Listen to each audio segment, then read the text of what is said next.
In this video, I'm going to single out the one person that might be the nicest guy in YouTube golf. Oh, I am so stoked for today's set of clubs. The YouTube golf community is great, but if you haven't heard about Gabe and his channel, Let's Play Through, it is one of the best, if not the best, equipment review channel in all of YouTube.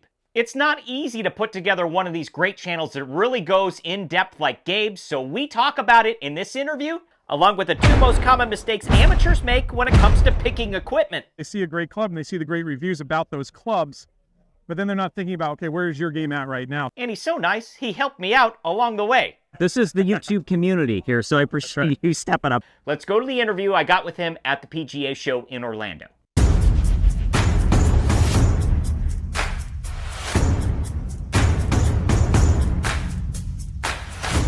Gabe with Let's Play Through. Gabe, so nice to meet you. Yeah, you too, man. Yeah, you know, so this is my first show. I'm sure you've been to a few of them. And I'm like, I have no idea where I'm going. It'd be overwhelming. There's just so many booths. Yeah, absolutely. So I'm like, okay, I'm just going to go. The first guy I ran into was Ben Haddon. Got my first interview for the channel. Wow. You're the second interview for the channel. Ah, honor. I'm going to start with a tech question. Okay. Why did Costco put such heavy shafts in those irons? I think Costco made a mistake. I think probably anyone saw the review. I think that Costco's best market is to the game improvement, to your everyday golfer, to the person who's grabbing a rotisserie chicken and sees, oh, golf club, maybe I should play.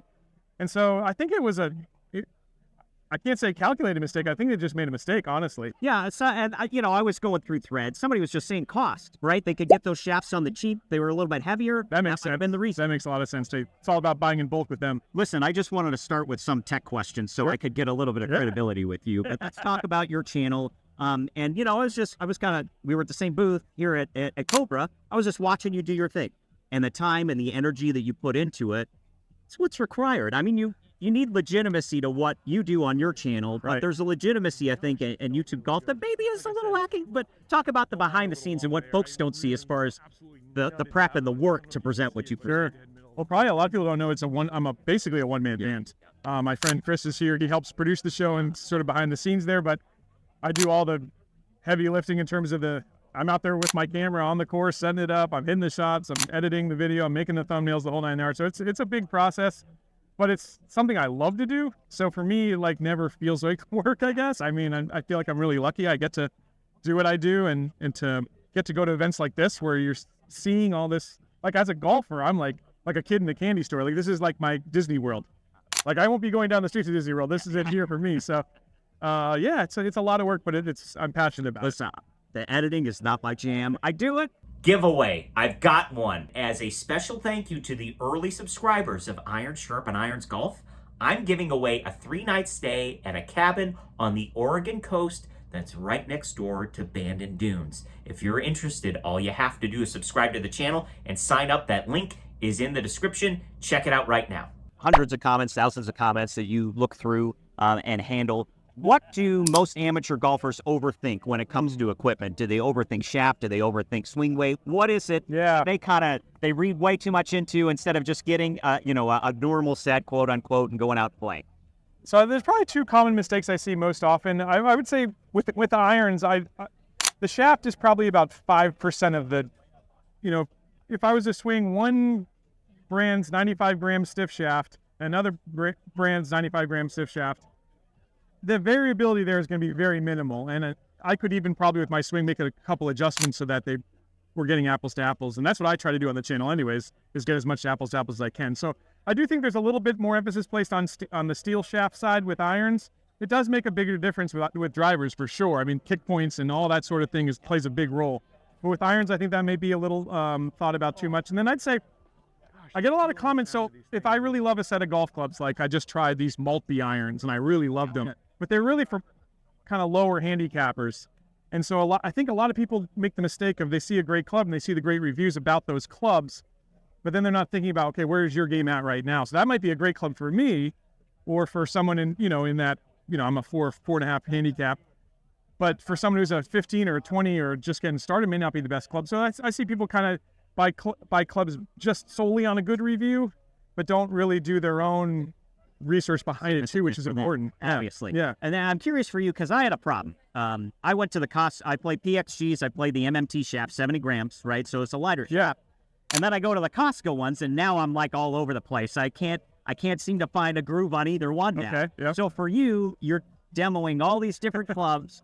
How do you keep your swings consistent, and how often does a club, you kind of lose a groove and then you got to find it again? Yeah, it's tough because I play very few casual rounds, so I rarely get to use my own clubs, and it's such a great round when I get to. Yeah. But yeah, it can be absolutely difficult. So it'll take me a few swings just to kind of dial them in on a range or something before I take them out on course.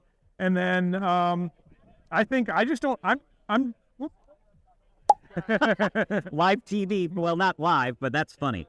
So we're gonna need a sandbag for this tripod here. We'll leave that in. That's the great thing about it, right?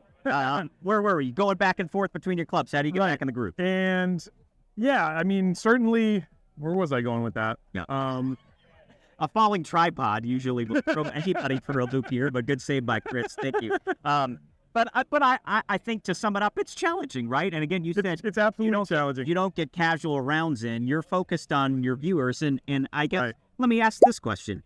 I can tell your genuineness and your desire to really teach people things, right? Yeah. And you sacrifice your own pleasure of the game to give them the content that they want. Is that That's true, yeah. Yeah. Like, I probably would be a little lower handicap, I would think, if I got to play my own clubs all the time. But it's also fun. And again, being a person who's super passionate about the new stuff coming out, I get such a kick out of that, and I love to hit everything. So Yeah. it's all good. And if I can gain 1 extra yard, if I can, right? lower my dispersion by a couple degrees or whatever, like, hey, It's a never-ending pursuit, I feel like. It's never-ending. I was really impressed here at Cobra with what they're rolling out. I took a few swings with their driver. The hybrids look good, and they've got some irons coming out too. And I already play their putter. The putters look like they've gotten an upgrade, so I'm excited. Yeah, I was going to ask you about Cobra because we're here. So Yeah. overly impressed or really like their Yeah, absolutely. I always love it. And I always think they've got they sit in a good price point. Yeah. Where Yeah, true. they're on the lower side of the top manufacturers, but they put out I think they're the most innovative brand in golf with the 3D putters. They changed the name now, but the 6-phase technology on those putters, the fact that they're experimenting with different materials, they're really doing some very innovative things, and more people should be paying attention to. Yeah, Cobra. sneaky good. I would agree with you. Yeah. Gabe, thank you for coming on. And I want to give a shout out to Gabe. We're using his microphone. This is the YouTube community here, so I appreciate you stepping up and letting me borrow that. John, good luck with the channel. Yeah, man. appreciate it. Yeah, hope you have a Thanks so wonderful much. year ahead. Appreciate it. Sit.